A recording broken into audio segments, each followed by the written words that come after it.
Adakah anda ingin tahu bagaimana menukar sisa di kebun sawit anda menjadi daging lembu percuma dan sumber pendapatan tambahan yang lumayan? Terus dengar jika anda berminat. Pada penghujung episod ini, kami akan mendedahkan satu rahsia mengejutkan tentang peratusan tepat sejenis kekacang penutup bumi yang akan memaksimumkan kenaikan berat lembu anda setiap hari. Selamat datang ke episod podcast ini yang dibawakan oleh AGS Agriculture Global Solutions, rakan kongsi anda untuk amalan perladangan yang lebih baik di Malaysia. Terima kasih. Saya memang tak sabar nak mulakan perbincangan kita hari ini. Ya. Mari kita bincangkan satu strategi yang saya tahu sangat dekat di hati anda semua, para pekebun kecil kelapa sawit di Malaysia. Betul.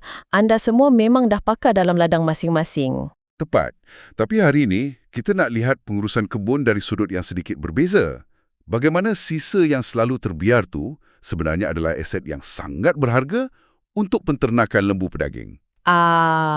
Integrasi sawit lembu. Ya, kita sedang melihat potensi sebenar integrasi sawit lembu yang dijalankan secara bersistematik. Dan saintifik. Setuju. Dan asas kepada perbincangan kita hari ini berpandukan sebuah kajian lapangan yang sangat komprehensif. Kajian yang macam mana tu? Ia dari penyelidik bernama Si Hanum yang diterbitkan pada tahun 2023. Memandangkan kita sekarang di tahun 2026, kajian ini baru saja berusia 3 tahun. Maknanya ia sebuah kajian yang masih sangat baharulah. Sangat baharu dan relevan dengan amalan perladangan terkini. Dan yang paling penting, ia bukan sekadar teori atas kertas. Ia bukan setakat kajian makmal. Betul. Ia terbukti di lapangan, dibina terus dari hasil di peradangan sebenar. Tapi kan, sebagai pekebun, bila dengar perkataan kajian ni, perkara pertama yang kita akan persoalkan ialah kat mana kajian ni dibuat. Soalan biasa tu. Yalah. Selalunya kita terbaca jurnal luar negara yang dikaji di persekitaran bermusim sejuk atau dalam rumah hijau. Kat mana Si Hanum buat eksperimen ni? Itu keraguan yang memang selalu timbul. Tapi jangan risau, eksperimen ni dilaksanakan di ladang Sai Mangki. Di Sumatera Utara, Indonesia kan? Ya, tepat sekali. Dan kenapa lokasi ni penting untuk pekebun kita?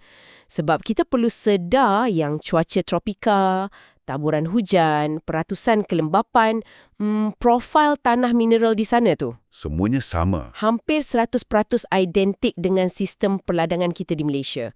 Malah baka sawit dan tanaman penutup bumi pun ada genetik yang sama. Jadi hasil kajian ni 100% boleh diguna pakai terus oleh pekebun kecil di Malaysia lah. Tanpa ragu-ragu. Tepat, apa yang berhasil di Sai Mangki pasti boleh dipraktikkan tanpa masalah di Johor, Pahang atau Sarawak. Okey, masuk akal. Tapi membiarkan lembu berkeliaran dalam kebun sawit ni bukanlah benda baharu. Kenapa kajian ni tekankan integrasi ni sangat penting sekarang? Ini bawa kita kepada prinsip pertanian regeneratif. Pertanian regeneratif? Macam mana tu? Kalau kita lihat sistem konvensional, ia selalunya bersifat sehala. Anda beli input luaran macam baja, guna di ladang, kemudian ambil hasil. Betul, proses yang linear. Tapi pertanian regeneratif ni, ia bertujuan membina sebuah sistem gelung tertutup, di mana ekosistem tu menyelenggara dirinya sendiri. Oh, gelung tertutup. Maksudnya lembu tu ragut sisa pelepah dan rumput kat kebun? Ya, lembu makan sisa tu, proses dalam perut dia, dan apa yang keluar sebagai najis tu sebenarnya mengembalikan nutrien semula jadi dan mikrobiologi ke dalam tanah anda secara automatik. Wah, maknanya kita mengurangkan kebergantungan kepada baja sintetik lah ni. Tepat sekali. Baja sintetik kan harganya sentiasa naik turun kat pasaran global. Betul tu, menjimatkan sangat. Dan dari segi kewangan peternakan pula, kos nak bagi makanan lembu ni selalunya makan sampai 70% dari keseluruhan kos operasi peternak. 70%? Tinggi tu. Ya. Jadi dengan integrasi gelung tertutup ni, lembu anda secara asasnya tolong bersihkan kebun secara percuma. Sambil tu dia bagi baja. Anda pula tak payah keluar modal besar untuk beli makanan ternak kan?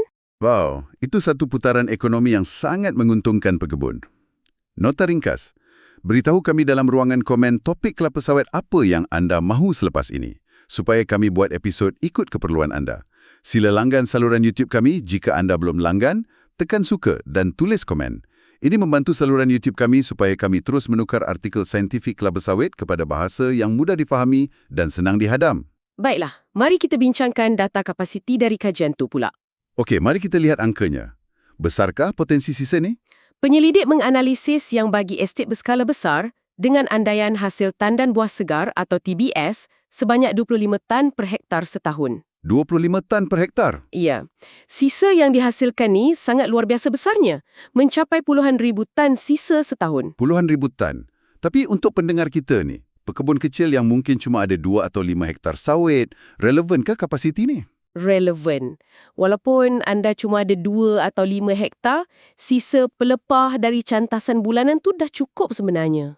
Cukup untuk tampung keperluan ternakan. Ya, cukup untuk menampung makanan beberapa ekor lembu sepanjang tahun. Anda tak payah pun beli dedak komersial atau cari rumput napier. Menarik. Jadi, kita mulakan dengan benda yang semua pekebun dah ada. Sisa pelepah. Betul. Pelepah sawit ni adalah sumber serat utama dan ia sentiasa ada sepanjang tahun. Tapi, serat saja tak cukup untuk bina otot lembu kan? Lembu perlukan protein untuk membesar. Di sinilah datangnya komponen makanan kedua, iaitu bongkil isi rong sawit atau singkatannya PKC. PKC, apa kelebihan PKC ni dari segi kajian? Cik Hanum melaporkan yang PKC ni kaya dengan protein, sekitar 21.11%. 21.11%, tinggi tu. Sangat tinggi, sangat baik untuk pembesaran otot lembu dengan pantas. Okey, kita ada pelepah untuk serat. PKC untuk protein. Ada komponen lain? Ada. Komponen ketiga adalah dekanter pepejal atau enap cemar kilang. Dekanter pepejal. Bahan lebihan dari kilang sawit tu kan? Ya. Ia murah dan senang didapati dari kilang berdekatan. Protein dia dalam sekitar 3.3%. Tapi ada masalah kan dengan enap cemar ni? ya, isunya ialah kandungan kelembapan dia sangat tinggi. Sekitar 81%. 81% air. Maksudnya ia macam lumpur lah. Kalau kita simpan kat hujung kebun, bawah cuaca panas hujan ni mesti cepat rosak. Betul. Kalau terdedah, ia akan cepat berkulat dan rosak. Berbau masam yang teruk. Boleh meracun ternakan. Jadi apa penyelesaian yang praktikal? Kajian menyarankan teknik penyimpanan yang betul. Anda kena buat silage. Silage, maksudnya pendapaian tanpa oksigen. Ya. Masukkan dekanter pepejal ni dalam tong kedap udara atau beg plastik tebal, mempatkan dan tutup rapat supaya udara tak masuk. Dengan cara ni, ia tak rosak dan bau dia sebenarnya sangat menaikkan selera lembu. Pendekatan yang bijak. Okey, jadi pelepah, PKC dan silage dekanter. Ini membawa kita kepada janji saya pada awal perbincangan tadi. Rahsia besar tu. Ya, bintang utama episod ni. Raja segala sisa peladangan. Mari kita bincangkan komponen keempat ni. Baiklah.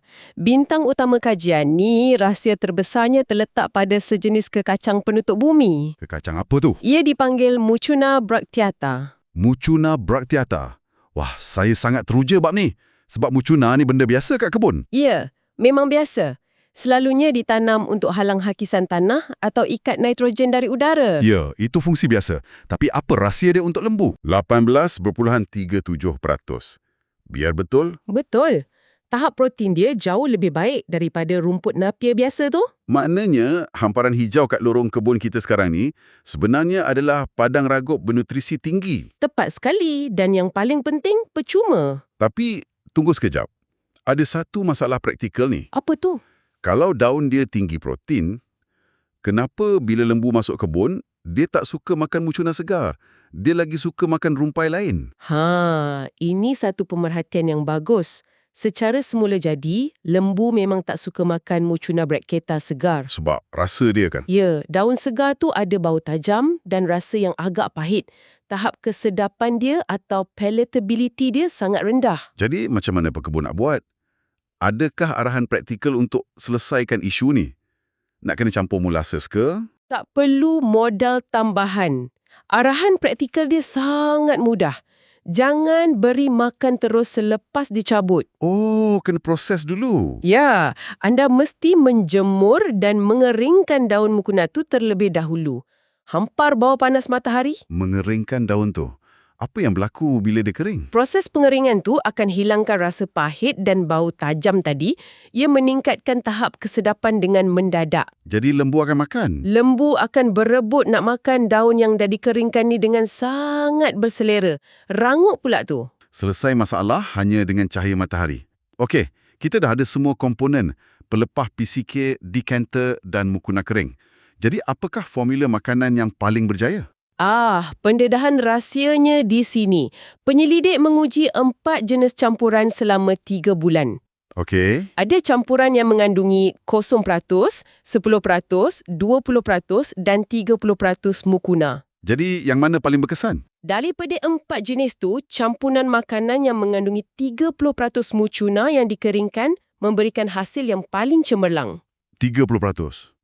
Dan hasil kenaikan berat lembu dia macam mana? Purata kenaikan berat badan harian mencecah 0.97 kg sehari. 0.97 kg sehari.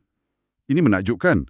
Bermakna lembu anda membesar hampir 1 kg setiap hari. Hanya dengan memakan rumput penutup bumi dan sisa pelepah dari kebun sawit anda sendiri. Betul, pulangannya luar biasa. Dan dari segi kesuburan ladang, lembu yang sihat ni akan membuang najis kat kebun, menyempurnakan kitaran pertanian regeneratif tu. Setuju. Kitaran ni sangat cantik. Ya, dan sekadar tambahan, memandangkan integrasi lembu ni akan mengubah profil nutrien di lantai kebun anda melalui taburan najis, ujian makmal tanah untuk keasidan dan nutrien, serta ujian daun adalah sangat penting. Ya, untuk pantau kesihatan. Betul. Ia penting untuk anda memantau status kesihatan tanah dan merancang program pembajaan tambahan jika perlu, supaya semuanya seimbang. Tepat sekali. Baiklah, sebelum kita tamat, apa tindakan yang pekebun boleh buat esok? Ada 2 tindakan jelas. Pertama, esok bila anda masuk ke kebun, kenal pasti kawasan yang mempunyai pertumbuhan mucuna bracteata yang tebal. Okey, cari mucuna tu. Ya, tuai sedikit dan cuba jemur sehingga kering untuk diberikan kepada ternakan anda. Tengok macam mana berseleranya mereka. Menarik. Dan tindakan kedua? Mula kumpulkan pelepah cantasan di satu tempat khusus. Rancang untuk memprosesnya menggunakan mesin cincang sebagai asas makanan lembu. Daripada membiarkan ia mereput bertaburan begitu sahaja kan? Ya, manfaatkan sepenuhnya sisa tersebut.